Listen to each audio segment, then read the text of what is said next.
7.3 on Radio Garden.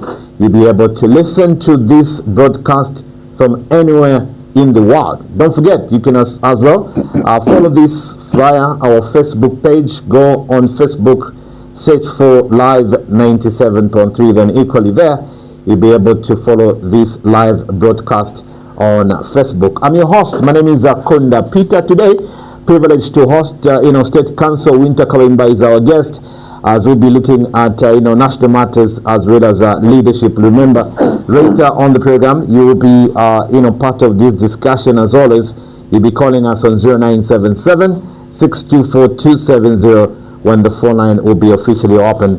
Let me welcome our guest, State Council Wynter Kabimba, President of the Economic Front. Good morning, and thank you for coming. Good morning, Peter, and good morning, listeners. How are you today? I'm very well, thank you. And yourself? We haven't spoken the new year. I don't know if it's too late to say Happy New Year. Happy New Year to you too. Right. It's not too late. It's not too late, right? Yeah. All right, and it's good to see you once again. So now, State Council, we get straight into our discussion. Let's also first start with, looking at the President's, recent speech, where he emphasized more on moral values and principles in Zambia. Now, in your own view, what prompted, this particular focus at this time, and what specific aspects of the speech do you find most significant or perhaps most challenging to implement? Well, the whole purpose of the President's speech on Friday last week was to fulfill the requirements of Article 8 of the Constitution. I think Article 8 of the Constitution makes it very clear, the one that provides for national values and principles, that the President shall report progress. That's what the sub-article says. So the purpose of the President's speech was to report to the people of Zambia through the National Assembly on the progress that has been made in the last 1 year in respect of the benchmarks outlined in Article 8. Now, what does Article 8 say? Article 8 lists the variables of the values, the national values and principles that we expect to adhere to. Article 8 says there shall be morality and ethics. There shall be patriotism and national unity. There shall be values of integrity. There should be values of equity, social justice, and some of the values that. So the President has a constitutional duty to tell this nation what is it that has happened in the last 1 year in attending all these. Because these are not static. It means we have to review the state of the nation vis-a-vis these variables. That this country shall pursue democracy, that this country shall pursue constitutionalism, that this country, the government in power will make sure that the rule of law is upheld. All these are. So my view is that a comprehensive speech of the President must speak to the segments of each one of these values. I think just to blanket them and refer to snippets of small things, corruption, people were corrupt, and we got 2 helicopters, that is not enough. I think, speaking for myself, for the future, we need a much more detailed speech from the President. A speech that is going to canvass all these variables as provided for. The Constitution doesn't give the President the discretion under Article 8. He has to speak to Article 8. So that is one part of it. The second part, Peter, that I've always canvassed over this is that where do you start from in terms of these values and principles? Where do you start from? The view I take is that these values and principles must start from the family unit and the primary school, secondary school, university if you want. We should actually by now have a department at the university or a department in colleges that deals with these values and principles. The fact that we don't have these and nobody has ever thought that this is important means we are simply paying lip service and playing politics with Article 8 of the Constitution. You can't start from the top. You have to start from the bottom. And the seedling for this must be the family unit. Do we as families uphold these values at family level? Do we teach our children how to say thank you? Do we teach our children that taking what is not yours is bad? That's what corruption in adulthood is all about. It's taking what is not due to you, taking what you didn't work for. My father used to emphasize this: do not take what is not yours. When we were young, you couldn't appear at home even with a pencil which your parents didn't buy you. They'll ask you, where did you get this pencil from, or this pen from? And if you said, I got it from my friend Peter next door, my mother will take me will bring me to your place. Bana Peter, therefore njipushe Peter ewapera Wynter ibope. And somebody must vouch for that pen which I have in my possession, because it is not mine. And if it is not mine, my mother will be saying to me, don't take it. And if you emerge from the house and you said that, look, I've actually been looking for this pen, so I didn't give it to him, he must have taken it without my consent, then I got a hiding. So these values started at the family level. When we got into primary school, we found them. We found these values. So if you are in a classroom and your friend has left a pen behind or a pencil behind, you picked it up and took it to the teacher. You didn't put it in your bag. You took it to the teacher, and the teacher the following morning will announce whose pen is this or whose pencil is this, and the owner owns up and says it is mine. Right. We didn't take what is not yours, and the school emphasized that. So if you start elevated this, escalated it, stage by stage, like I'm saying, then you can have members of parliament and ministers that are not corrupt.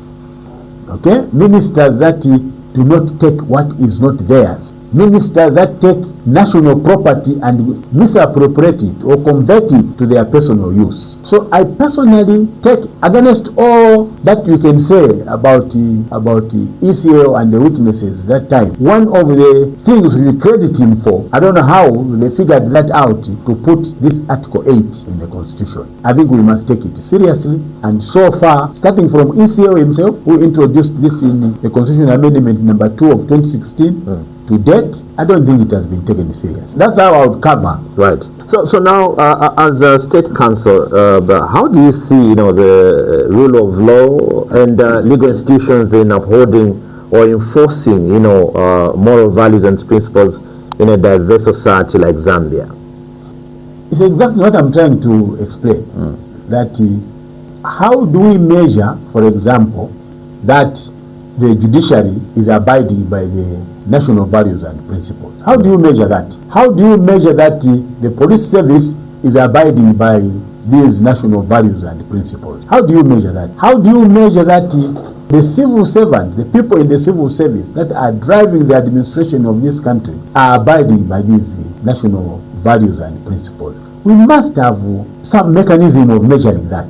So this idea of just flying around the phrases, the rule of law, and what it's not enough. For example, how many judicial officers have been found wanting, say in the last 1 year? Do we have any judge that has been dropped because of incompetence? Do we have a judge that has been dropped or fired because of corruption? Judges that have been reported before the Judicial Complaints Commission because of the poor performance of their responsibilities, of office, and all these questions, then get to answer the principle of the rule of law, which is basically, equality before the law. That all of us are equal before the law. That's one of the tenets, one of the pillars of the rule of law. That you and I, Peter, are equal before the law. Okay? That justice is not only for the rich, it's also for the poor. That led justice that we see, that statue at the High Court, is blind. Doesn't see the face of anybody, does not inquire the tribe of anybody,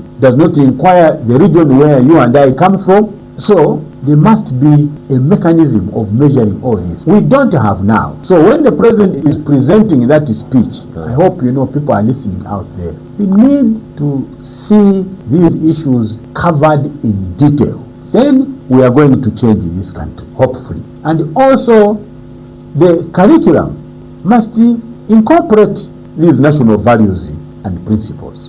Because today's children will be tomorrow's members of parliament, they will be tomorrow's ministers, Right. and even presidents. So they can't grow from childhood, from kindergarten, and go and hear about national values and principles for the first time when they are MPs or when they start working.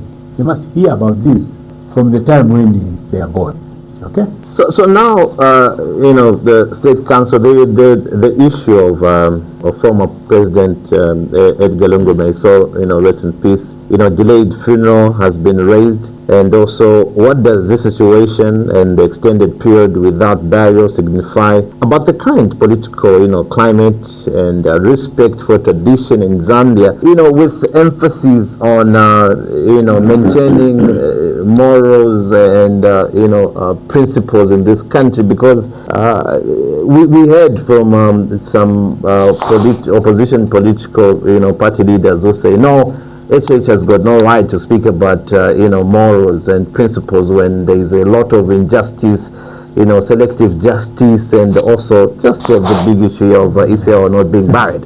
You see, the problem that we have, Peter, now that we are facing, and seriously, is focusing on issues that benefit the nation. It's a pity that most of us that are in politics or call ourselves politicians in this country, we are bent more on advancing our personal interest more than the national interest. How can you say that the non-burial, the failure to bury ECL is something that the government should not talk about or have a hand in it? I have canvassed this point before. I said, and I've said, and I'm still saying, that there is no time when ECL will ever be a private citizen. The first time when he was voted into office in 2015, after Michael Sata's death, he stopped being a private citizen. Not even death can turn him into a private citizen. He remains a public figure, so much as he did in life, and he does now in death. ECL, even in death, embodies the image of this country, because there's no history about Zambia that will be written without including ECL. We may criticize some aspects of his administration and praise him for some aspects of administration, like I've just said on the inclusion of Article 8 in the Constitution, because all these things we are saying them and doing them because he is still a public figure. And therefore, I disagree with the position taken with some of my colleagues in the opposition that HH as a head of state, I'm sure if HH were a private citizen, he would have taken a different stance. If HH were a private citizen and you told him don't attend the ECL's burial, he would have said yes, I've no business. He was not even my friend after all. He can't say that as a head of state. Okay? So the impasse which has gotten prolonged between the state and the family is regrettable. I wish we could have done it better than this. Because you see, courts, Peter, do not deal with the emotions of human beings. That's not what courts are established for. If you and I are brothers and we have an issue between us and we went to court, even if we gave the court the same surnames, Wynter Kunda and Peter Kunda, even if we told the judge that we are brothers, that's irrelevant to the court. The court would want to deal with the issue at hand. And if the judgment of the court is going to separate us in life, that's not the fault of the bench. It's your fault and it's my fault. So when people decided that the issue of the burial of ECL must not be a subject of agreement, amicable agreement, but it must be a subject of litigation in South Africa, that the matter should go to court, then we must wait until the courts in South Africa decide. And that matter now is out of the hands of the state, and it is out of the hands of the family. Like I've said earlier, you can see the courts have no business that Esther Lungu was a wife. That's irrelevant to the court. It's not the court's business to figure out how many children Lungu had. For them, there is a legal issue to be determined, and they will determine that legal issue within the framework of the schedule of that of that court and that judicial system. So this is regrettable. I personally thought and believed that it would be something that would be resolved quickly. But we didn't know, although I suspected it and I said it at one point, that it looks like people are trying to build a career out of ECL's death.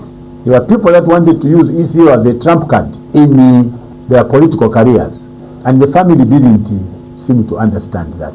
So ECL now is not only dead, but he is a trump that is being used by some people in advancing their political career. How cruel can people be? So the issue of selective justice, which again is canvassed mainly by those of us in the opposition, is also something that is very serious in our country. That selective justice means that those that are in the ruling party are not being held to account, and only those that are in the opposition are being held to account. Now, I just read, I think 2 days ago, I read on social media, I don't take social media seriously, but I read something on social media that caught my attention, that there is a member of the UPND who is being prosecuted today for having, what was the case? I think obtained money from somebody or squandered somebody's money. He's a UPND member. There are people that the HH has fired. We don't know the actual reasons, but some of them seem to point in the direction of corruption or misdeeds in government. If that has happened, it can't be selective justice because of the numbers. Obviously, there are more people, if you want, from the former PF administration that today are being prosecuted, and some of them have been convicted, than the people that you can find in the UPND. And for me, the reason is simple. Logically and objectively, UPND has only been in power for 4 years now. PF was in power for how many years? If you counted, Edgar did 7 years. 7 years. Plus the 3 years of Michael's, something like 10 years that PF has been, or rather was in power. So obviously, the numbers will be different. This PF group had a longer time. So the more time they had in government, the more the people that got involved in corruption. So you can't compare 10 years to 4 years and call that selective justice. I think what we should be agitating for, Peter, is to see the principle of a fair trial being advanced. I personally think and believe that anybody that is accused of having committed a wrong in government as an officer of the state, serving on behalf of the Zambian people, must be given a fair trial. They must go before an impartial tribunal, as we call it in law. And that tribunal must be seen to be impartial. So if you have gone before a court of law and you have testified and you have given your defense and the court disagrees with you, that is a judgment. If you appeal and the court of appeal disagrees with you, that is the judgment. So this narrative, this orchestration, by certain quarters, be it church leaders, traditional leaders, civil society organizations, of comparing these numbers and running with this narrative that this is selective justice, it is wrong. I disagree with them. What we should be saying, Peter, is that we should all be learning lessons from some of these cases, that to get into public office does not mean to go there to go and enrich yourselves, or to enrich yourself and enrich your family. Some of the cases are so glaring that I even get surprised that they are a subject of even controversy on social media and the other media outlets. Okay? They are simple. All of us know each other. We know each other in this country. It's a very small country. And those of us that are in politics know one another. Okay? Where did some of these people who had nothing before getting into PF, you had almost nothing before you became minister. Okay? How much did Edgar Lungu have before he became president? That today you can justify what the family owns, what the children own, what the kind of property that some of these ministers have accumulated. Where did they? I served in government myself.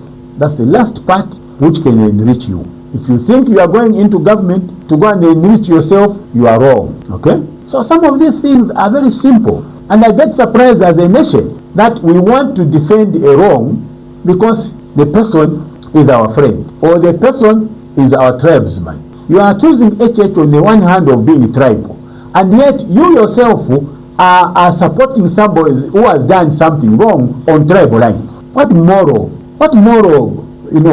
standing do you have? You are accusing HH that HH is tribal, and you yourself are supporting a chap that has done something wrong because they come to your church, because you come together from your region, because you come with them, you share the same tribal and ethnic affiliation. What hypocrisy is that? That instead of you helping these people, that this is a lesson for the nation and it should not repeat itself, you are busy defending wrongs. Look at what has happened in the UK. Look at what has happened in the UK. Prince Andrew, who was in line to the throne to become king, has been stripped of those trappings of succession. He can no longer become king because of his association with Jeffrey Epstein, who was abusing young ladies in the UK. Not only that, he has been arrested with his brother as king. He has been arrested. He spent 11 hours in police custody, according to the BBC report. Look at Peter Mandelson, your namesake. He is a former minister in the Labour government, twice as minister in the Labour government. When the news that came up that he was associated with Jeffrey Epstein, what does he do? He resigned from the party. He resigned from the party. He was withdrawn as ambassador from the United States. He has been arrested. Listen to the offense: misconduct in public office. Not corruption. He didn't steal from the British people. He simply misconducted himself in public office. But he has been arrested. What is this thing, in Zambia, where, a wrong becomes a right depending on who is prosecuting it? Okay? Some church leaders stand up, turning a sermon to support a wrong in church, turning a homily to support a wrong in church, and even purport to use the name of Christ to condemn those that are trying to right a wrong, those that are trying to put things right. Chiefs traveling to support fellows that are wrong, that have stolen from the Zambian people. How can this be a country where a wrong depends on your relationship with the wrongdoer? And then you turn up with all these phraseologies which we have learned now, selective justice, okay? Shrinking of democratic space. To my phrases to civics. This is wrong. And some of us must say that it is wrong. Doesn't matter who is involved, as far as I'm concerned. Right. Now, in case you've just tuned in and listening to Live Issues, Thursday edition, we're discussing leadership and governance issues. Our guest is State Council Wynter Kabimba, President of the Opposition Economic Front. Now, let's look at another, important aspect, State Council on economic recovery that, the current government claims to have achieved. The UPND government, has been pushing for economic recovery. From your perspective, State Council, what are the most significant successes or failures of their economic policies thus far, particularly considering the cost of living for ordinary Zambians? Well, if you are just going to pick one index, the cost of subsistence, which is also known as the high cost of living, UPND is not there. It's not yet there. And for some reason, everybody in the UPND avoids this issue of the cost of subsistence. Everybody avoids it. There was a news item yesterday that inflation has dropped from 9% plus in January this year to 7.5% now. There's even a program which is going on, I think, on one of the media outlets where they have invited an economist, to come and explain what this means in practical terms, or what it does mean on the ground. I don't need that you need. I have to be an economist to answer that question. All that I have to do is walk into Ngombe from here with you, Ngombe compound next door, and go and ask people how many meals did they have yesterday. How many meals do they expect to have today? You come to figure out that 7.5% single-digit inflation means nothing to them. It means nothing to them. What does a 7.5% inflation, single-digit inflation, mean to a youth who is not employed? What does it mean? To a graduate who can't find a job, what does that inflationary index mean? It means nothing. What does it mean, to a poor fellow from the compound who can't find drugs in a hospital? What does 7.5% index, inflation index mean? It means nothing to them. The president is quoted, the State Council, for this drop.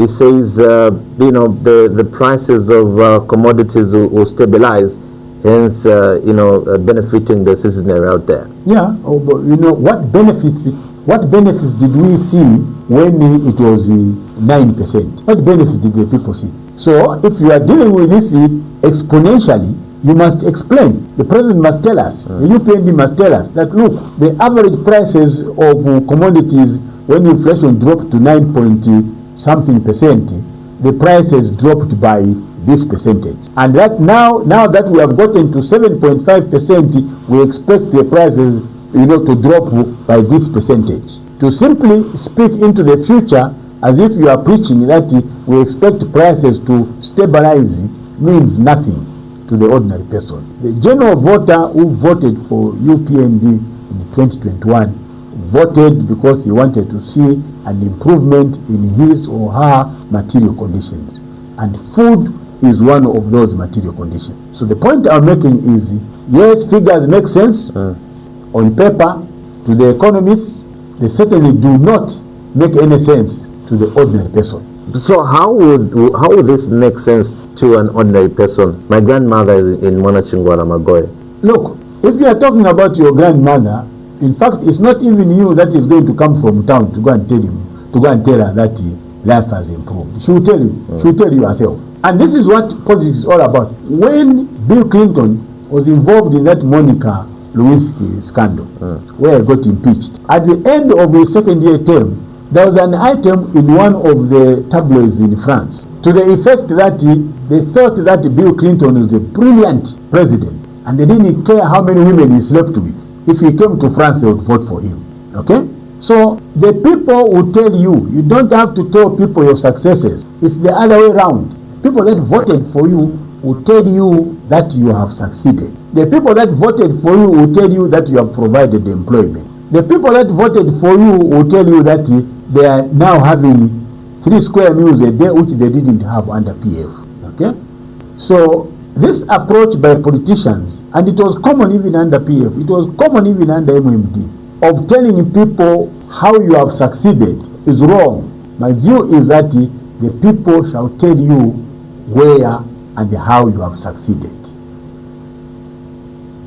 So we have it, the other way around. You are holding the sword from a wrong end. Let the people tell you. If you have a visitor, Peter, at home, and you have treated them well, it's not you to tell them that you see how we live here.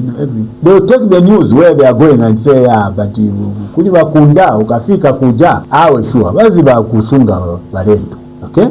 Twalibya kwalifya kulya twalifyafi. It's not you to go around the neighborhood, and say, ask that visitor, how I fed him well. No, it's the other way around. That's what I think. Now, also we saw the president, State Council launching the feeding program at Kabulonga Boys early this week. I want to hear from you, really, how do you assess its potential impact on education and nutrition, and what challenges do you foresee in its nationwide, implementation and sustainability?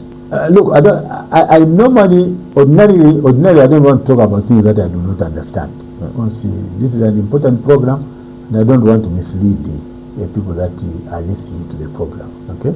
But some of these things, for old people like me, they really, I went to primary school myself where there was no school feeding program. I rarely had breakfast. I rarely had lunch in the rural area. I covered 15 kilometers to school and back from Monday to Friday, and Saturday if we had the sports. I'm a lawyer today. I went to secondary school at Kafue Boys and beat people that were coming in a Mercedes Benz there, the children of ministers. I beat them, in class. I excelled. Okay?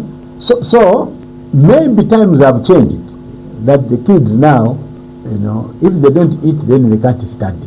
But is this really, Peter, a program that the president should highlight as a success? I thought this should be extremely administrative in my view. It doesn't have to take the president. It's like what we see, every time, when there is a clinic which has been completed, the Minister of Health is there. Yesterday we had colleagues, in Livingstone from Lungu University laying a foundation stone for a hostel block of 400 bed spaces. If Kaunda had done that, I don't know how much time we would have had in the State House. Because we saw clinics coming up during Kaunda's time. We didn't see any minister there, even to come and officiate for the clinic to open. Kaunda built secondary school in each district from the copper on the copper belt. So if you were in Solwezi, you put up Solwezi Secondary School there. We didn't see Kaunda there to come and open that secondary school. We didn't even see the Minister of Education to come and open Solwezi Secondary School. Okay? But today, you have a minister officiating the commissioning of a 2-classroom block under CDF. So we have lowered the benchmark of what development is. We have diluted the responsibilities of a head of state. And it's not only HH, but diluted. I remember President Sata refusing to go and officiate at the American Compact program at the Civic Center. Okay? That was a program that was dealing with the drainage system in Lusaka, from north to south, or whatever. There was a drainage system that runs through Lusaka. It was called the Millennium Challenge Compact, something to that effect. And the American ambassador wanted the president, the head of state, to go and officiate. Michael Sata refused, and I agreed with him. When the American ambassador Storella phoned me, that time, I told him the president is not coming. It has been delegated to the Minister of Finance. That cannot be the duty of the president. I think the president has much more serious matters to take into account than some of these things that we see. So, it is a good program. Is it sustainable? I don't know. Because I'm told that somebody was telling me that this is not going to be every day. I thought kids will be eating every day. Now being told, no, it's not every day. It's only a certain number of days in a week. I don't know.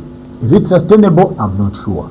Is it going to cover every school in whatever corner of this country? I don't know. Thank you. Let's just look at another issue that has brought a lot of talk State Council, the proposed electoral bill. Now the proposed electoral bill, including the addition of 70 constituencies, delimitation and mixed member proportional representative, is a major talking point at the moment in the country. As someone really deeply with familiar with the Zambians legal and political history, what are your biggest concerns or hopes regarding these changes? Look, that with first things first. The issue of delimitation is now law. The Constitutional Amendment 30 of 2025 concluded that issue. Right. How it is going to roll out, that's a different issue altogether. But if what I have seen so far is anything to go by, the headwinds in its direction are too heavy to allow it attain the success that the government expected. The controversy continues. It appears that the information out there is still scanty. The same questions which we raised during Bill 7. What do you want to do? The mixed member or the quota system that you want to introduce, how is it going to work? There were no answers at that time, and the answers have been provided for. Now, at least I watched the Sunday interview by the chairperson of the Electoral Commission of Zambia, but there are still many more questions that remain hanging. One of them is the basis upon which you are going to subdivide a constituency. Are you subdividing it, the basis of its geographical boundaries, the size, in terms of the landmass, or are you doing that on the basis of the number of people, the demographic structure of that constituency, or are you doing this simply to enhance CDF? That look, you have 40 million kwacha now for one constituency. When it is subdivided, you are going to have 80 million kwacha. Is that one of your fundamental reasons? The government is not giving guidance or answering these questions. Who is deciding, for example, which constituencies shall be subdivided? Who is making that decision? Because it looks like stakeholders are just being told, we have come here to come and tell you that this constituency in which you are will be subdivided. Now the question is, who decided that? And what do you want us to say as stakeholders? Rubber stamp what you have brought from Lusaka, like somebody said, How is it affecting the boundaries of chiefdoms, for example? How is it affecting? Because there are constituencies which have, for example, two chiefs, both chiefdoms in one constituency. Sometimes 3 chiefs. If you are going to subdivide that into 2, that constituency into 2, it means the chiefdoms will be affected. So part of this one chiefdom will be in this constituency, and the other part will be in the other constituency. There's somebody who raised a very important question yesterday during the program which I had at Metro Radio, who said, how am I going to vote if I registered in polling station A because I like the candidate who was going around mobilizing support for his election as a member of parliament, or even as a councillor? Then this constituency is subdivided, and I find myself in the new constituency with a candidate who has never seen me, who has never campaigned to me. What do I do? So, Peter, what is causing all this is the time period within which this exercise is being done. If the government had listened to stakeholders that said, wait until after elections in the hope that you win, because this exercise, this program is elaborate, it has too many questions to answer, and you have enough time then to think through all these things. The government didn't listen. They went ahead with the delimitation, with the amendments. They won in parliament. Mighty is right, but might does not govern itself. Might governs human beings that are weak because they don't hold the state power, but they are strong because they are the ones that vote for you. So you need to listen to them. So now, do you believe, the mixed member proportional representation system, if implemented, council, will truly lead to a more, equitable and representative political landscape, or could it, introduce new complexities? Look, if the figures that we have been given are anything to go by, again, this is one area that is going to pose difficulties for the government. Let's run through the figures. 20 women. Even if you are going to get those women from your political party, because this is tied, to the presidential vote, let's say the 20 is distributed among us 3-4 political parties. So this one has been given 2 seats from their results, and the other one has been given 3 seats from their results. And so you have 20 women coming across, 3-4 political parties. You have 15 youths coming from 3-4 political parties. You have 5 disabled people coming from 3-4 political parties. How is that going to advance, representation? How? And how did you arrive at the figures of 20? 20 as in what? In proportion to the population of women in the country?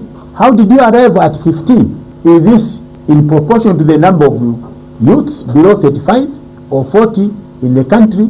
How did you get the figure of 5 disabled people? And what does this mean?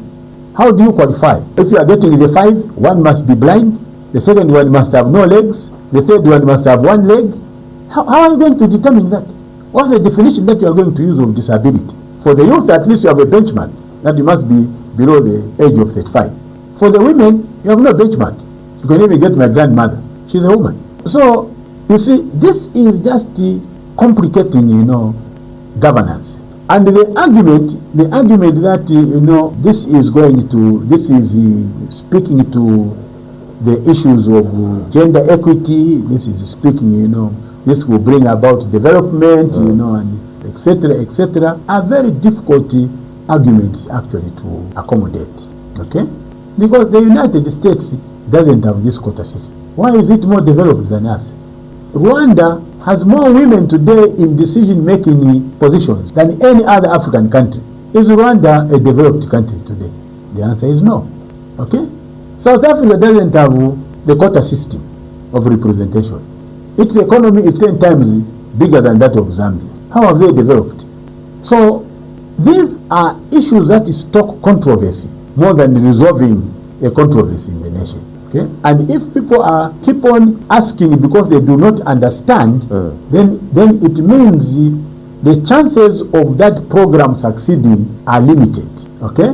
The chances of your program failing are high because you are speaking to yourself, because you are not carrying people on board. These issues of we are doing this because of development, that's a very weak argument, because all that I need to do is take you out, give you an antithesis of that and say, what about this? They have not done this, but they're even better than us. Right now, before we get to the 4-9 Council, considering the proposed, 70 new constituencies, what potential impact, do you see this having on voter engagement, political campaigning, and resource, allocation across the country? We are saying the same thing. We are saying the same thing. Of course, it enhances the political representation. If you are moving from 156 members of parliament to 226, something close to that, obviously you have almost doubled the number of the people's representatives. So that's a positive. In terms of resource allocation, it means you have to find more money for constituency development fund, 40 million per constituency. So you must find more money, and you have to make that sustainable. What does that mean? It means your revenue base must expand. The economy must produce more than it is producing now. Okay? Is that possible in the foreseeable future within, or this period? I doubt it. So you can say political representation, yes. Resource allocation, maybe. Is this what is going to bring about development? I'm not sure. That's my take. Let's get to the phone lines, 0977-624-270. We are discussing leadership as well as, fusing in other pertinent national matters. Our guest is State Council Wynter Kabimba. He's president of the Opposition Economic Front. Give us a call. Discusses on issues. Hello, good morning. Hello? Hello, good morning. You're live on radio. Your name and where you're calling from. Good morning. I hope I'm loud and clear. Yes, you are. Give us your name. Hello? Yes, you're loud and clear. Give us your name. Hello? Oh, shame. Call us back if you can. Hello? Good morning, Kunda. Good morning. Thank you for calling. Give us your name. Yeah, this is Moses. Mr. President, good morning. Good morning, sir. Indeed, I think if there are people that I enjoy so much in the political arena, I must say, I've always been saying that you are really my inspiration, because for you go a spade, and I think that even what you have submitted this morning, if those in leadership can be listening and learn one or two things, I think this country it can be a better country. I also don't believe in our state council that by dividing these constituencies we are going to see more development. I took Kawat as an example when we had given the opposition. Look at the development that went to Kawat. So sometimes it depends how effective that member of parliament is. So that argument, I think, is a very, very weak argument. And I go. Are you a member of the Council of Elders? I think you should become a member. You are really such a great mind. Thank you for listening. All right, thank you so much, Moses. We appreciate you. Good morning. Hello, this is Mayo back again online. Okay, good to have you, Mahel. Please go ahead. Good. Just to go on to appreciate big man. How are you guys? I'm fine, thank you. How are you? I'm doing fine. Thank you. I've like a question where politics is concerned.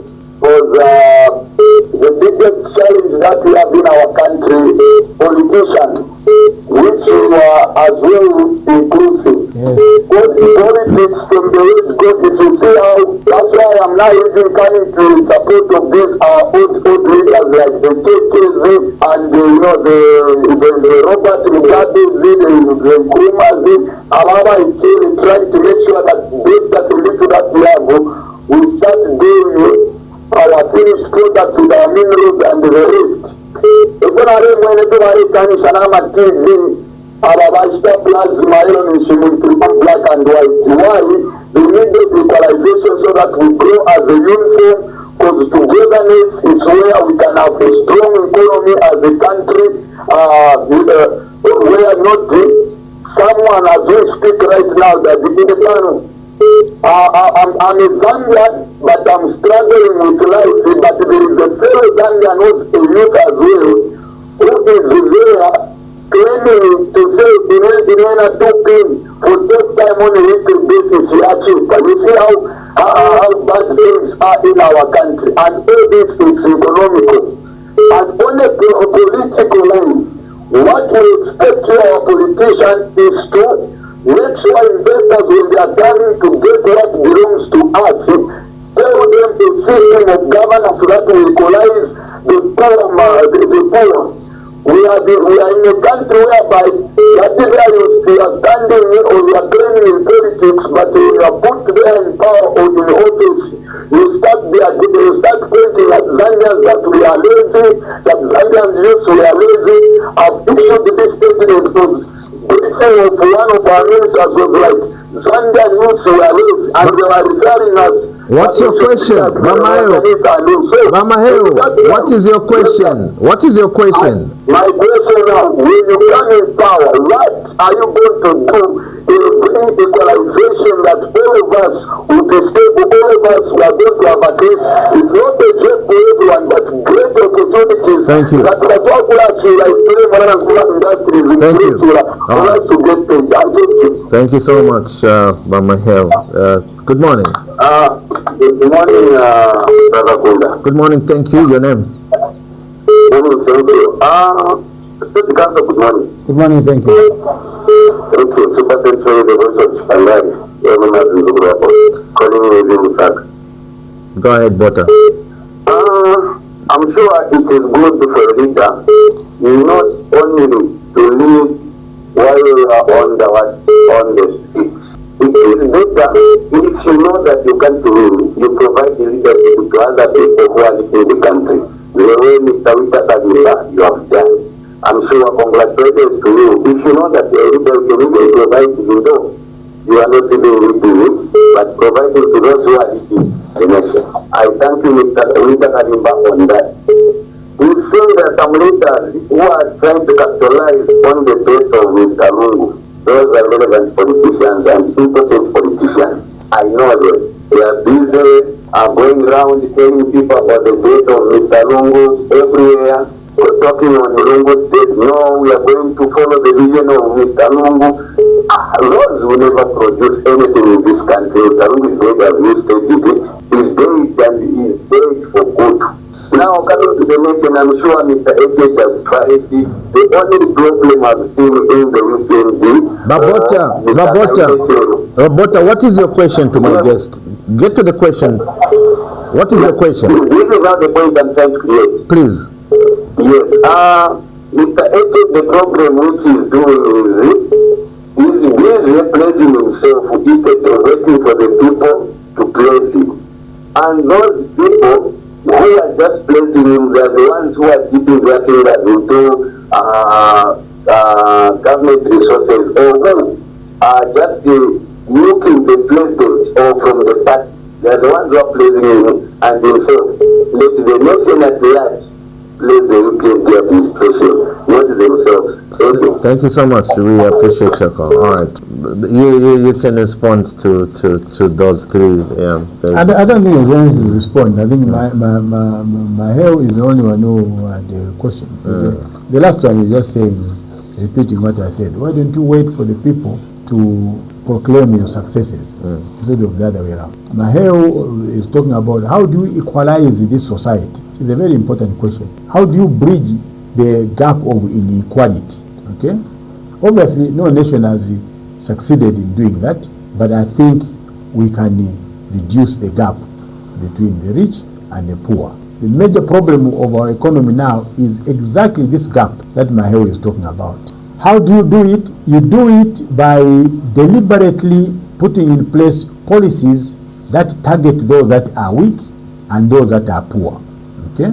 When we were graduating from the university, just to give a contrast here, I got offers of jobs from two organizations, ZESCO and Lusaka City Council. So can you imagine, I had to choose. A youth who is living in university today has zero opportunity.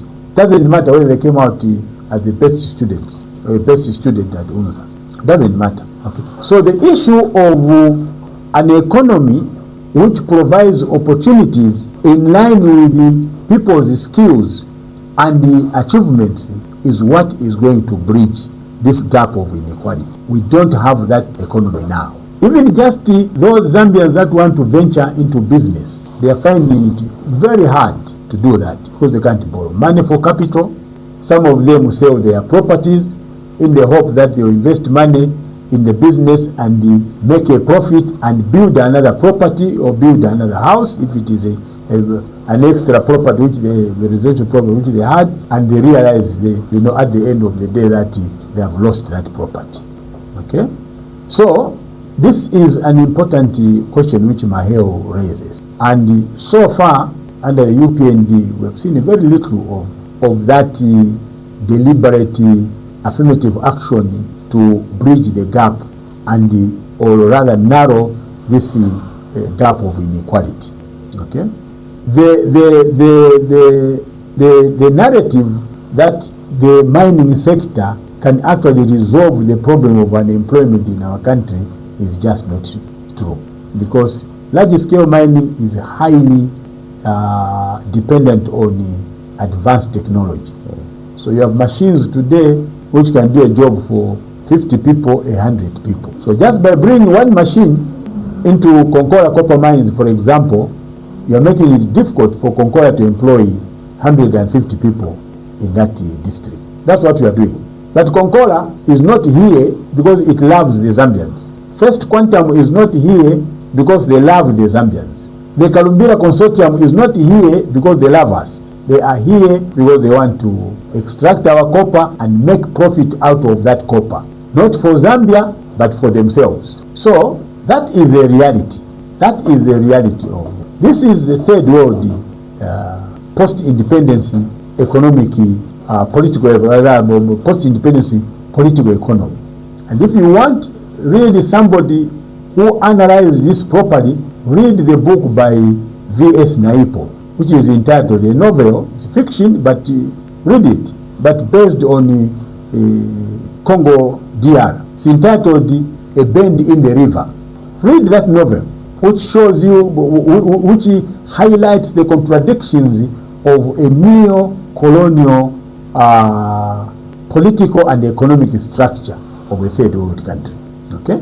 Because unless you do that, you'd actually be wallowing in this fantasy that Kalumbira is here because they love the Zambian people. And that brings me to this aspect, Peter, of natural resource deposits in various regions and districts of our country. I saw, I watched on the video you had one of my colleagues in the opposition a couple of days ago, I think it was here, who was canvassing the point that you can't have people in an area poor when there are minerals there. That chiefs, should get benefits, from this, and if that had happened during Kaunda's time, Lambaland would have been the most advanced and developed place in this country. If the Lambas had said copper is coming from our area and we want the whole of it, the revenues to be invested in this area, Masaiti, Mpongwe, Rufanyama would have been very developed today. But they didn't do that. What Kaunda did was he got the copper from there and built schools in all the districts in the country. What Kaunda did was he got copper from there and built secondary schools in all districts. He got copper from Lambaland and built hospitals across the country. Okay? So, see regionalism that is coming up now and is being encouraged by people that no, because diamonds are in this area, they should benefit the people of that area first, and their chiefs and the people. And they must have a larger say on that than me, who comes out of that area. And then if you come, it's not nationalism. It's not nationalism. And I'm surprised that people are encouraging that. Okay? If the Lundas in Mwinunga said the Zambezi, the source of the Zambezi starts from here and we are closing it, because the Zambezi is benefiting everybody 2,000 kilometers, down the road up to Feira, and Zimbabwe. What would happen? Can the people of Wapula claim that all the fish that is in Wapula should only be consumed by people in Wapula? Where are these, divisive political arguments coming from that are being encouraged by our traditional leaders? Zambia is a sovereign state, it's a unitary state. It's unitary even in terms of the natural resources that are beneath the soils of this country. We are unitary even in terms of the mineral deposits. We can't be unitary, above the ground, politically, and then remain divided underneath in terms of mineral deposits. I think this is not right. Right, now let's get back to another set of calls. No, actually, before we get back, Moses wanted to find out that are you a member of the Council of Elders, because your wisdom is so much on point. Well, he knows. I'm sure he has read who the members of the Council of the Elders are. Peter, let me put it this way. I come to this program simply to share my views and the views of our political party, the Economic Front. That's what I come here to do. I seek no praise, I seek no accolades. I don't want to be a member of the Council of Elders, because there are people there that are discharging that responsibility. Okay? So, I'm just Wynter. I just want to contribute to my nation. This is my country. I don't have a better country than this. Right. And for me, it doesn't matter who is wrong. If they are wrong, they are wrong. And it doesn't matter who is right. Even if I don't like them, they are right. That's my character. That's my philosophy of life. Those are my values and principles as an individual. Okay? Let's get back to this set of calls. Please ask a question. State Council is here to respond to all your governance-related questions. Good morning. Hello, good morning. Call us back, 0977-624-270. That's the number you're calling us. This is Live Issues, Thursday edition here on the Green Station. Good morning. Good morning, Moderator. Good morning, thank you. Your name? This is Chomba. I'm in Marshlands. Chomba in Marshlands. What's your question to my guest? Yeah. Wynter Kabimba, how are you? I'm fine, thank you, sir. How are you? This is not the first time I've been talking to you on radio. I've been talking to you on radio. I think I did 2018. Thank you, Cha. Mr. Wynter Kabimba, I, for one, I'm not partisan, but not concerned citizen. You are a true definition of a good politician. You are inspiration. Not only to this generation, even the nation to come. You do this much. That's like the previous scholar said, sure, you are right, is very right, in testing. Now, the only problem is that in this country, Zambians, I will say Zambians, we are, I'm including myself with Zambians, we are not identified groups. That's the only problem. I don't know why this country sometimes is reluctant to choose and people of the country. We do not much. The politics is international, international. I wanted also to talk about the issue of new Christians being the best president of the USA. That's kind of non-stability. And for sure, that's a risk. I'll go further to talk about the parliament of our British parliament. In 2003, when Tom Blair was 10 years ago, and when the British was president of the USA, the time they went to Iraq, we remember that happened. The MPs from inside, just there in Britain, was against that idea. Now, if that was to happen in this country at least would have been now of development, economic and political development. The only problem is that what of people in this country call politicians are dramatic. Very few politicians really like him in this country. And that will go because of the the most of this country economically went sour in the means of humanity. That was the time the economy was badly affected. And the Zambians then they are going to say, we did not get the very MNC government to task during the 90s. When the primary resources were taken away, they were put on the phone. Getting of companies is the order of the day every other day. Now, as I conclude, Please conclude, Wachomba. Conclude now. Conclude now. It's about conduct. People like this. Let's come to Wynter Kabimba. I'm not Italian. I don't want people to that from the point and from the angle of the content citizen. Thank you. Thank you, Tara.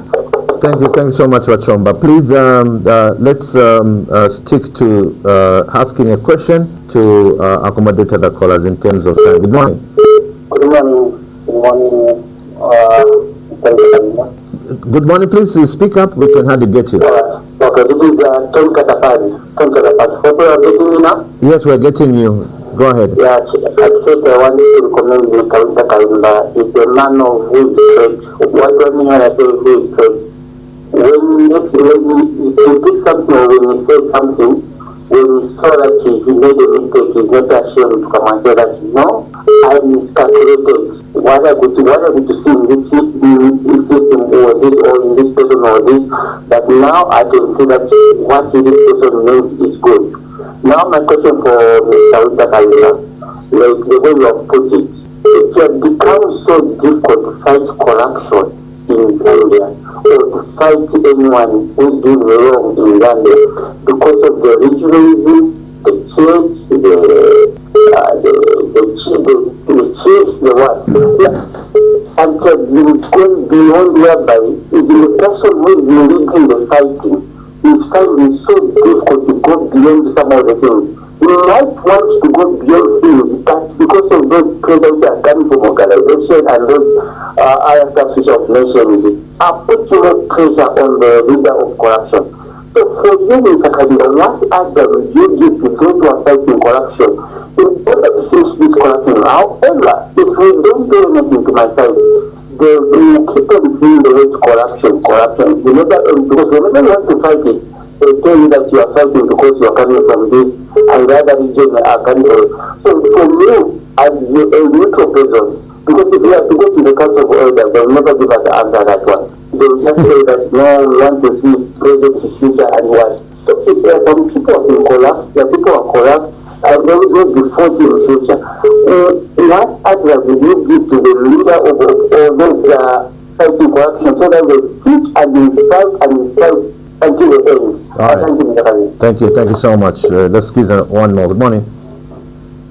Morning, Kunda. Good morning. Thank you. Okay. Thank you, Kabimba. How are you? I'm fine, thank you. Yeah, it has been trying to contact you. You haven't told us your name. Oh, sorry, Mr. Banda C. All right, Mr. Banda C, go ahead. Yes. Yeah, I think you have heard much of the program and the continue with dropping. Very correct. I think I'm moderated myself whereby I will have the guest there brought about the ambiguities and activities. Unfortunately, this government has started the representative to defend anything whereby logic sometimes becomes very difficult to move with them. So, I've got 53 questions for the president here. The first one, in relation to morals and values, what is it that you could have done to bury our late president, Dr. Lungu, because I do believe that one is more of a moral issue than what we are seeing now. Then the second question, I think your explanation is very, very good, but it cannot just be hanging in the air. You advise the government of UPA, because the message you can say they can be changed and like they have to which is the right to their position or deal with very better. And sometimes people who are just educated after they start that they are in the country. The last question, do you still have a presidential position? What is the position that the PS calls you to say a new stand as a presidential? Are you ready to say that you have some point you were in the public debate that we are to take over the next president? Thank you very much. All right, thank you so much, Banda C from Matero. All right, so Council, you can respond to Banda, Dixon, and Wachomba. Look, let me start with the last question.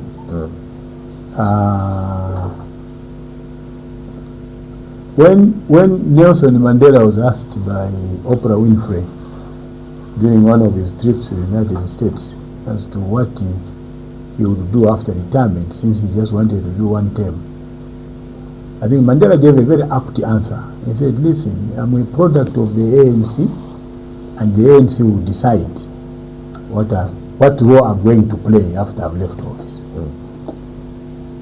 I belong to a political party which plays to the rules. So, if we decide whether to participate in elections, who the presidential candidate would be, that is the mandate of the EF Central Committee. But I'm still a politician. I'm interested in making a contribution to my country. I've got the experience. I worked in local government. I had the privilege to serve in the open civil service as minister for 2 years, as Minister of Justice. I know what is wrong with our legal system and how I think it can be fixed. I know what could be done, what reforms we could effect to our police service. I know what reforms may be needed in the prison service of our country. I have got an idea about all these things. I was Secretary General of a political party that was in power, so I understand the grassroots politics. But ultimately, the people decide. Ultimately, the power and the mandate lies with the people. But for me, even if I do not become a president of this country, now or in the future, I would still continue to contribute to the affairs of state of my country. Do I speak, to the people in the UPND? I speak to them through a program such as this one. I don't think, Peter, that you and I are wasting time here. I think we are speaking to the nation. So those of our colleagues in the UPND that think that what I'm saying could work for the country, not for me, not for any individual, not for HH, but if they think that it could work for the country, then they should listen to what I say. Okay? So that is what I can say about that. Chomba said he was asking about corruption.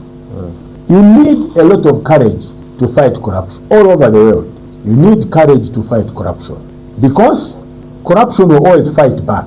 Because corruption is a syndicate, it's a network. The money that somebody obtains through corrupt means, they don't use it alone. They will share that money with other people so that they can gain support. And by other people, I just mean other people. It could be our traditional leaders, it could be our clergy, our church leaders.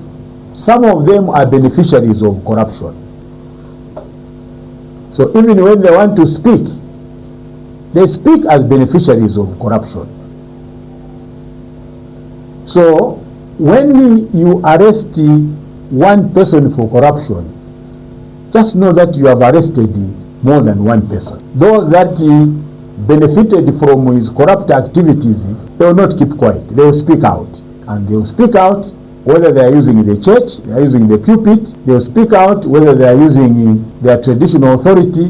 They will speak out whether they are using ethnicity or the fact that this is my brother or this is my sister. So if you understand, that labyrinth of corruption, then you know that you are up against a mountain.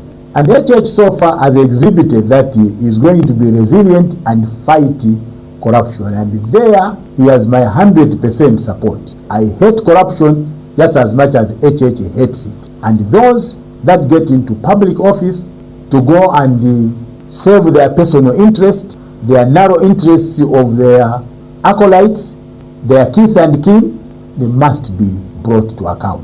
In fact, I'm even disappointed myself that the jail sentences for corruption in this country are very low. I am disappointed. I thought that one of the things that HH was going to do to really show his fight against corruption is to go to Parliament and increase the sentences. I've heard him sometimes refer, to this, but I think it is high time. There is no corruption in China, or the corruption is less than 1%. It is not because the Chinese are angels. It is because the sentences are stiff. You are convicted of corruption in China, you go in for 25 years, 30 years, you find your wife is married, you come out an old man, and that is if you are lucky. The extreme thing, they execute you, cut off your head. Singapore is advanced today, and we admire it because of the stiff penalties against people that are found to be corrupt. They have long sentences. Right. Not 2 years, not 3 years. So I think the point I'm making is that you need courage, and HH is exhibiting that courage. Right. And I think he must be supported. You should not listen to naysayers, those that say that, this is tribal, and you should just completely ignore them. We need to clean this society. We need to ensure that those that want to take up public office censor themselves. If you know you are a thief, don't get into public office, because the law will catch up with you. Right. Now, before we get to the last set of calls, I think there was a question, State Council, from Banda C, among the 3 questions which hasn't been answered. Over the ECL barrier, he says that is a moral issue, and according to him, and he was asking if you were, head of state, how would you, address this issue morally? I think we discussed that. I don't know at what stage, Mr. Banda got into the program, but I think, I think we discussed that. Right. I express my regret that this is happening, or that this has happened, and I also said that now that this is a matter for the courts of law in South Africa, there is very little that the state can do. There is very little that the family can do. Yes, it is a moral issue, and maybe it is a moral issue that we should have discussed ourselves, and by ourselves I mean the family and the state, and would have attempted to find a solution at that stage. Right. Now it seems too late. Let's get to the last set of calls, then we wrap it up. Please, one question, give us your name, your question, then we pick up another one. Good morning. Yeah, Brother Kunda, good morning once more. Good morning, thank you. Yeah, Uncle Darius here from Wynter Kabimba. How about tomorrow? Twavuka mkwao kunganda kulibani Ne tuligabo tumana balumba mdala Wynter Kabimba mutu okumbula kabo tumwewe na tulishite bantu ba opposition balinganyweko nishishinto mdala chitoendo president nakatandi kuyumfa mwewe nishuntoni mfawe what I'm trying to say ndiyo bintu pamene chikonda iko Kabimba I think mukamba chazona pamene muyendera mdala na majibu amene mpasa tikangana ma opposition pamene wakamba pamene mukamba Kabimba government ingaende pasogolo even time amene muzabwera kuti kunokala president I can be your supporter pamene muri apa kuenda kusogolo ko because wamatu afunika kumvera and the opposition timafuna mundu aleta ma solution pamene mukabira pa government ndiye ki amene tifuna chabe because bantu Kabimba batotolera muntu amba shinti shimoto olobabo akakumwishimbala bantu batolera muntu wetu muko tumo napo ni muvi moyo mdala olobabo na washirabo kuwashira mdala babere kwa kutonchicha wewe balaka batakuta kwa bantu so mukumanisha watu bakunda mukusiriza washa ni amene nili nayo kuliwa Kabimba ngatindimwe mwezi wa president mapezeka bakazi bano balina chisawawa charangi bana bano baliza chisawawa sama motoka ichicharo echo chamene mukipira Kabimba chingala cha mufamily o cha mukanja ndiye funzo yanga yo Kabimba ngala nindirishe kutoya mu male station ashene mushana baba batorwa nabyaba batopanga chongo tolero mutoshika kwambaye mutotwala mutulu tusumbuko yakumbira lero mwatsa kwa president tachika chopa kushupa mdala anyo ngusochi sana we Thank you. Good morning. Narumba. Abakunda bawita mwatereza kwaji kustudio ko. Bwino muli bwanji naye mu. Bwino abantu babanda kwa manjeru. Wakabimba Wynter Kabimba mbere mwakambira ni kujizana namwe kutinga timuntu kutereza bazona background. There's no need you wake up wambosekera wambosita abantu bakamba kuti abazona vitu biri bino. Oro wagula kaunga pereka kuyumba imuweka mwambosekerera bana akatibosekerera ngapo chona apwe. Background vizuma zilika veka. Then corruption yamene mwakamba wa president mwakamba kuti musapota 100% mwamene wafaitinya wakainde chilema corruption but nezini supporta what kabona corruption yamene rume UPNC watu swa mangiwa awapike zete nchito kwa masolizoni kasi uza like mwamene awapike awareka nchima pabende mani nitari kamene zinafuta kuta awapike wakali mkombo nitari kamene anawachosa kwa government kuta awapike. So, Wynter Kabimba explain basi bulubwino, but question ili kungatima kwa progressive. Odiki imwe, simzambo ononga ma opposition mena onongera arapita MMP na ononga UPC ni PF ya ononga MMP, UPNP ya ononga PF. Iwanga tima kwela. Simza vitita hizi, tukomo kwambi. Alright, tukomo kwambi la banda. Our last caller here. Good morning. Hello. Good morning, you're the last caller. Your name? Kaukabu na Mwakabwanji. Wa President Mwakabwanji. Bwino Mwakabwanji. Joseph Sakala kutoni lengi. Alright, Sakala Pitilizan. In a question yanga, wakaplan kakwenda pa question, wakambapo ngani ama constituency. Mwamene? Tenstake ambapo, but quickly to funso imozi wa President. Nchito yama MPs, nchito bwanji, because MP iwonekera kuma constituency, because mwamene wanangelera wakainde, na bantu wao monga kuno kujonirenge kulipe development ili yonse amenyonako ninaenda ko ma areas mwinango a company na road kwa mene kuyenda kuli road ya farm yao kuja wa Wynter wa president road yao niyonongeka nchito ya ma MPs wamenyanganira ma areas aya muri ma road yonongeka nchito bwanji zikono. Alright, tukomo kwambira Sakala. Alright, thank you so much. Yes, Council, you can respond, then we get to close. Where do we start from? You can start either from Sakala, there's Wabanda, and Darius. Look, nchito ya boma, nchito ya MP, sikupanga marodi. Tasokoneza maningi muno muziko, kaniyo kamba kuti kodi nchito ya MP ni nchito bwanji. But uku, sikufuna kwa bantu, chifuka bamene ma MP, magamba uchita campaign, as candidate akamba kuti ine nivotereni nikachite bwanji nikabwerese chitukuko kuno kwatu. Chitukuko ni programu ya government. Marodi amene tiona ayo ma provinces na mwinangu ni programu ya government. MP paeka chito yake Sakala niyo panga malamulo ku parliament koma ili yankana monga ndiye nkanye amene yankana hapo manje ba candidate bakafuna kuti bawine mu bavotere ati nizabulesa development enangu inenzamanga school MP sanga mange school olafuna school mu constituency yake ngati yo school siri mu program ya boma sibazamanga school mu constituency. The next one was it? The next one was Babanda, who says... Mr. Banda was saying about corruption. Yes, that he didn't really agree with you where you said that you're supporting... No, he's right. Banda, nikonda bantu wamene bali monga imwe, wamene munga kamba uti ina pasinivomera. Sifuwa ndiye democracy wamene ina unkali. Imwe na imwe, kuli wamene muionera, kani ya corruption, ine na ine kuli wamene nionera, kani ya corruption. Inijameni kamba unkani ya corruption, kamba uti...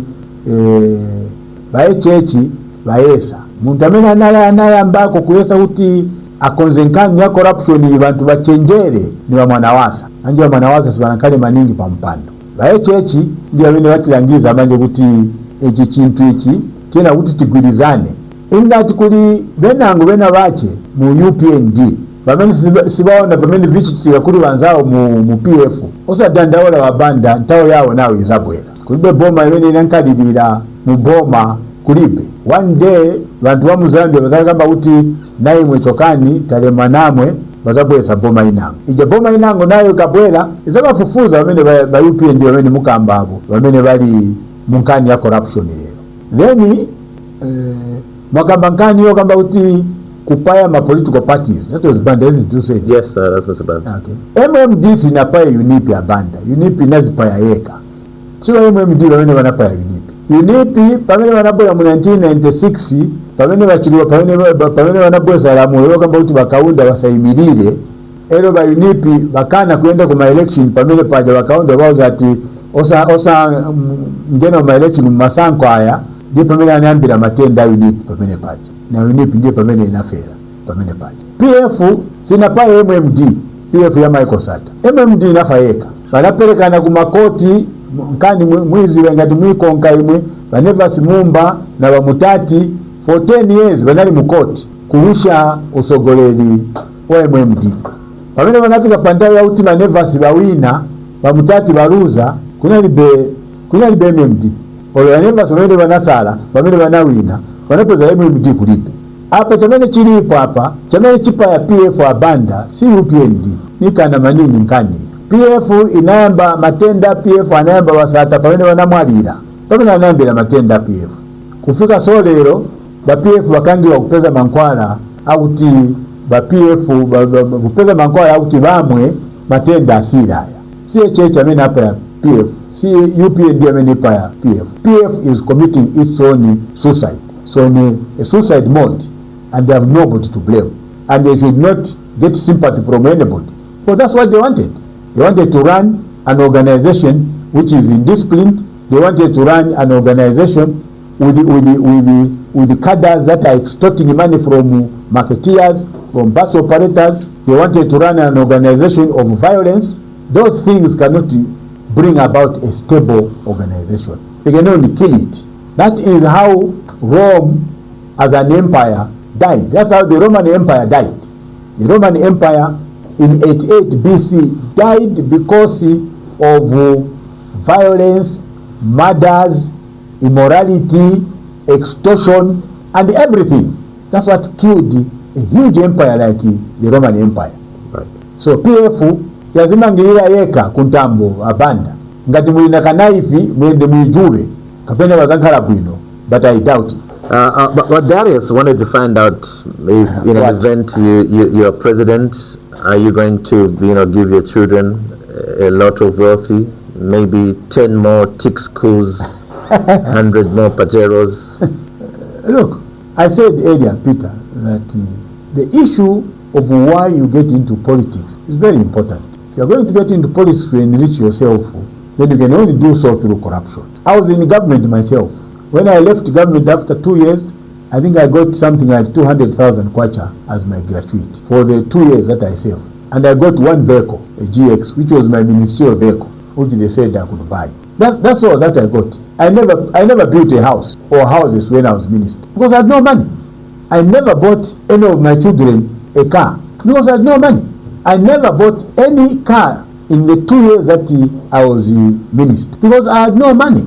So when I see people building 5 houses, mansions, when I hear my friend ECL saying that I was gifting my children with birthday gifts, and if you don't want to do that with your children, then that is your problem. That is insulting the Zambian people, because he never did that before he became president. Why didn't he buy Dariso 60 motor vehicles before he became president? Because he had no money. Can the office of president give him so much money? No. HH told us that his salary is 58,000 kwacha per month. We know that he has free food, and that 58,000 kwacha is tax free. Even if he saved it, you multiply 12 months by 58 and multiply that by 5 years. It can't buy 72 vehicles for any one of his children. It can't buy 23 properties across the country. Okay? So I don't want to be that president, and my family knows it. And if you ask anybody, including my siblings, they know my character and they know what I stand for. I want to serve the Zambian people and give them selfless service. And I can tell you that if they gave me that opportunity, they will see the change that will come to this country. As we close, State Council, as a leader of the opposition economic front, what's your primary expectations of the August 2026 polls? We want to see a free and fair election. We want to see Zambians do it the way they have done it in the past. Queue up peacefully, quietly, chatting and laughing to one another, and cast their ballots and choose a leadership of their own belief. Okay, that's what we expect as the economic front. It is not something new. I think now it has become a tradition that Zambians are very peaceful people, that they don't want violence. They want to see the transfer of power from one man to another, from one woman to another, from one group to another, and they want that done peacefully. That's our major expectation, and we implore Zambians to stick to this tradition. Thank you. Councillor, thank you so much for coming. We appreciate you. Thank you very much. We've come to the end of the program. This has been Live Issues, Thursday edition, today the 26th of February 2026. We appreciate you. Thank you so much to each and every one of you who've been part of this program. Today our guest was leader of the opposition economic front, Wynter Kabimba State Council was our guest. We were looking at leadership and of course governance issues. My name is Kunda Peter. Join us again next week Tuesday. We'll be back with another edition of Live Issues. Up next is the session with the lady Janet. Good morning.